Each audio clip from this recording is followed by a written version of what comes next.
Ayan, so magandang araw sa ating lahat. So dito tayo sa fabrication, no? Para kuhanin natin yung molder na 3 holes at saka 4 holes dahil ipapadala natin ito sa Pampanga, sa Luzon. So ito po yung 36 inches natin RCP5 convert. Ito naman yung ano natin, yung table circular saw natin. Complete set na po ito, no? Table circular saw at tawag dito table saw. Pwedeng kukulamber, pwedeng hardwood dito. Okay? So ito nga, mayroon tayong motor. Mayroon tayong mga shoes dito. Ito, shoes ng 36 inches, 24 inches, 30. So ang dami nating shoes dito. So marami din tayo ditong ano. Ito, detachable na 4 holes. 4 na set po ito. Mayroon tayong 3 holes dito, isang set. So marami din tayo dito. Ayan, mayroon din tayo dito ng RCBC pipe na 6 inches, 6, 8, 10, 12, no? At marami pa tayo dito mga tawag dito. Ito, bricks molder natin. Tapos single na mga hollow blocks molder natin. Ayan, kung makikita ninyo, ang dami, oh. Diba? So ang dami natin dito. So sa mga nagtatanong, no, i-message nyo lang ako at i-share ko sa inyo ang price list sa shipping details dito. Ayan, di ba? Sige na dong, kunin nyo na to dong. Itong 3 holes dong. Ayan. Yung 3 holes natin. Ayan. Diba? So, ito po yung 3 holes natin, no? At ito po ay papadala natin sa Pampanga, no? At ayan, karga natin yan doon. Liber na to tomorrow. Tapos yung isa doon, kunin mo yung isa doon sa ano natin.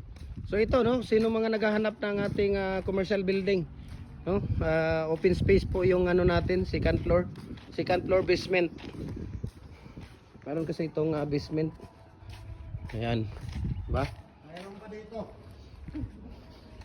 Tapos kunin mo yung 4 nung standard isa diyan. So dito meron tayo dito. Ito 24 inches natin na RCBC pipe convert natin. Okay?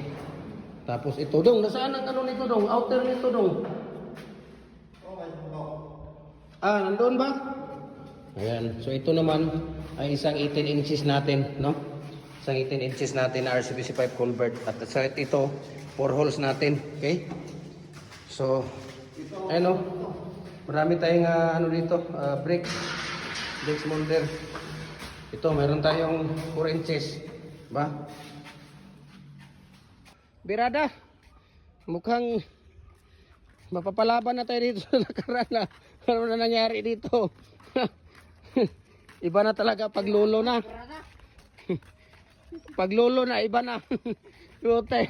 Ang hirap na umakyat sa danan na. Tapos yung 4 inches dong. Ang ilaw ha, huwag kalimutan patayin. Patayin mo na yung sayo doon. Oh, yung hollow block na double. So ito naman yung 4x8x60 natin, no, na standard. So iharap mo dito yan. Yung 4x8 iharap mo yan, yung may ano. Hindi, dito iharap mo yung may ano dito. So ito yung 4x8x60 natin na standard hollow blocks molder natin na double. Okay? Ito naman yung 4 holes natin na pins concrete post or dragon fruit post molder natin, dual and heavy duty po siya. Ito naman yung 3 holes natin. Ba? Ayan. So maraming salamat and God bless po.